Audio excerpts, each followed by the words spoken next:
Okay. The first thing that we need to talk about today is the approval of the Education Professions Committee meeting as of January the 9th. And I think that you should have had a copy of those minutes and have had a chance to review those. Does anyone have an objection to those minutes as they are presented?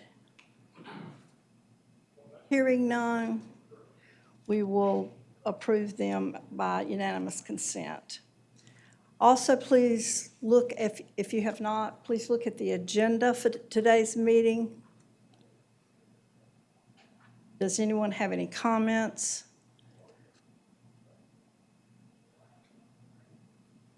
If not, we will approve the agenda as it is written. As I said, we do not have anyone down to speak. We do have some guests from Teach Right USA that are with us today, but no one who has asked to speak. The first thing on our agenda is the identification of the critical needs subjects areas for 2024-25. Sherry Snyder will present this to us. And I'm not Sherry Schneider. Oh, I didn't think you were, but I was. Sherry and I are trading off duties today. She had to be at Parkland with our team there, so I appreciate that and her willingness to be here, but we just needed to divide coverage today. So I'm actually going to, with your permission, present the first two items together. Sure. So each year, we come before the board to present the critical needs subjects and critical need geographic areas or schools for the South Carolina Teacher Loan Program. This requirement is in state statute that we come before you annually. So the first designation list would be those for critical needs subject areas for 24-25. We use a federal formula for identifying critical needs subject areas. Based on data that Sarah collects as part of the annual supply and demand survey, and then data here at the department on teacher certification, educators that are filling positions who may not be fully certified or going through an alternative route program or on a permit. So the list you have before you will be used for the purposes of the South Carolina Teacher Loan Program. We also present this list to the U.S. Department of Education annually, and it is used for the teacher loan forgiveness purposes for federal student loans as well. So you have that list of designated subject areas before you. As long as all of the subject areas are less than 5% of the total FTEs in the state, then all areas can go on for federal loan purposes. So that's what you will see here, that all the subject areas captured fall under that cap, and so they're all on this list for student loan forgiveness and designation. Are there any questions? I think we will need to deal with these individually, Okay. even though you stay right there. I will. That we'll deal with these individually. If there are no questions, is there a motion to approve the list as you've seen for subject areas? So moved. Board Member Slaughter moved. Motion to approve. Is there a second? Second. Board Member Harrington, second. All those in favor by saying aye. Aye. Aye. Opposed? Okay, now we'll do geographic areas. So the geographic areas are determined by a formula that is in state statute. These geographic areas, think of them as schools, because that is how we designate these. So in order to be on the list for the South Carolina Teacher Loan Program as a critical needs school, the school must meet one of three criteria, or at least one of three criteria.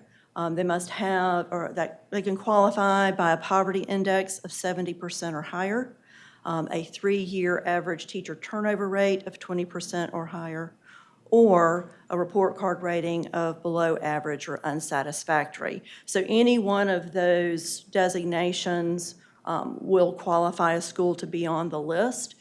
Some schools will fall into more than one category. So for 24-25, you have the spreadsheet with the schools that qualify. There are a total of 895 that qualify as a critical need geographic area. Are there any questions? What's the total number? I would have to go back and pull that. I don't have the spreadsheet right in front of me. I can look at it for you and get that information to you. Roughly what? It's this number is very comparable to previous years. So,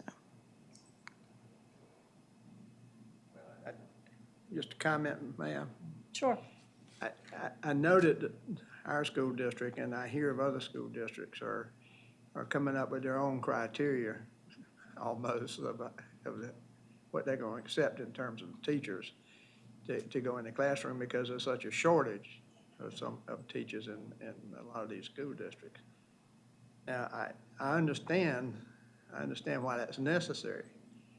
And I hope we're giving them some guidelines that kind of keep us from getting in a situation of where we have a proliferation of these complaints against these teachers that allow people to get in that shouldn't be in the classroom.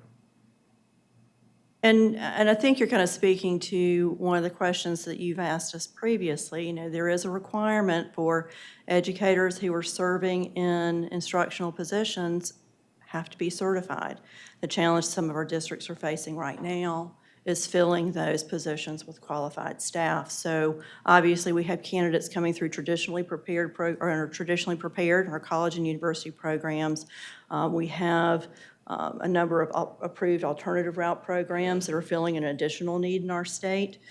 We have a presentation today for approval of an additional alternative route program.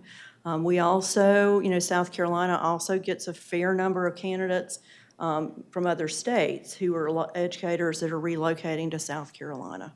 So, but I think your point is certainly well taken.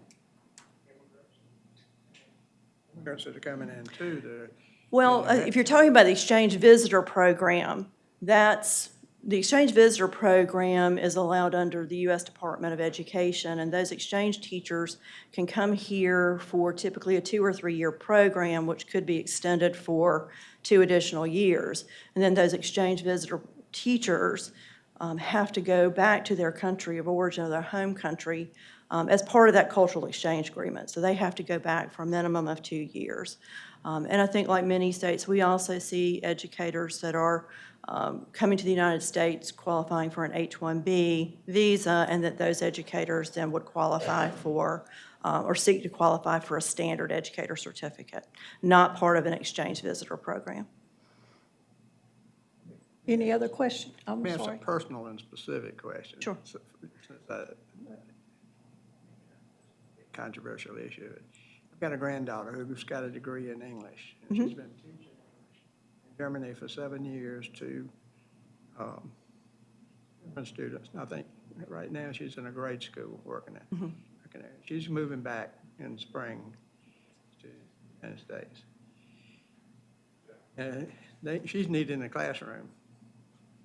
Yet she doesn't qualify because she's not certified. I would say if she's got that major in English, then she would be qualified for a number of alternative route programs. Yeah. And So she did get in touch with Teach for America, but the local district called her and said, listen, you don't have to go through that program if you don't want to, there are a variety of alternative route programs, and I would say this, we'll be glad to assist her. But So, I wasn't necessarily Yeah. asking for that, but I think there's exceptions on both sides. and I mean, we again, got people that there are. got certification that Yeah. aren't being in the classroom. Those individuals who have a content area major, have a content area major, they are the ideal candidates for our alternative route programs. So again, we'll be glad to assist her. Thanks. So, There are no other questions. Is there a motion to approve So moved. geographic areas? Motion made by Harrington. Is there a second to the motion? Second. Second by Lauder. All those in favor of the motion, please signify by saying aye. Aye. All those opposed. Thank you. Thank you. thank you. And next month, we will come back with a slightly different list the subject area and schools that will qualify for the employment of retired teachers beyond the earnings limitation. So we'll do that designation before the group in March. Okay. Thank you. Thank you, appreciate it. Jacqueline Walsh is coming forward. She's going to talk to us about the new educator preparation program, Teach Right USA. Yes, ma'am. Thank you so much. As Director Hipp alluded to, for the issuance of a continuous conditional teaching certificate to an eligible individual who has earned a bachelor's degree from a regionally accredited college or university with a major in that certification field. Teach Right USA, or TRUSA, has submitted a proposal to establish an alternative prep program for the preparation and certification of teachers. TRUSA is the very first alternative route certificate provider proposal in our state to seek approval as a South Carolina-based education entity. This is rather than an LEA or an IHE-based provider, since the alternative certification guidelines were approved by the state board in March of 2019. TRUSA will partner with the Charter Institute at Erskine to offer alternative route educator preparation to teachers in several PK-12 fields, such as world language, PE, visual and performing arts, as well as secondary and middle-level certification fields as outlined in the documents provided.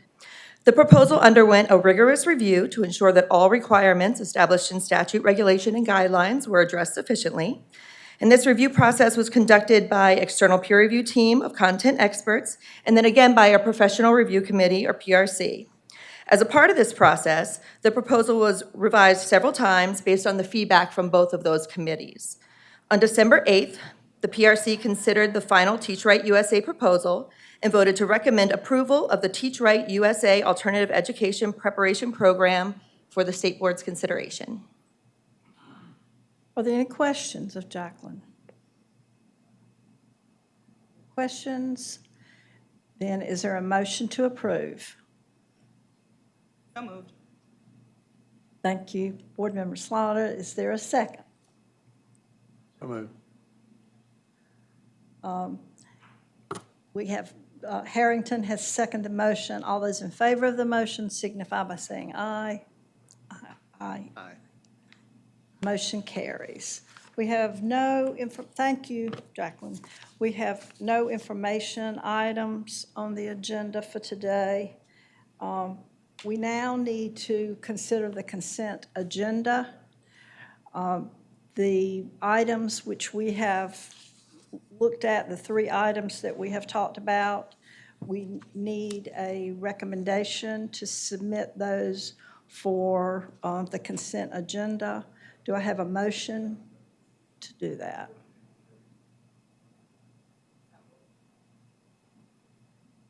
Do I have a second? Yes, I second. All right, second. All those in favor? Aye. The motion carries. Any other business? If not, we are adjourned.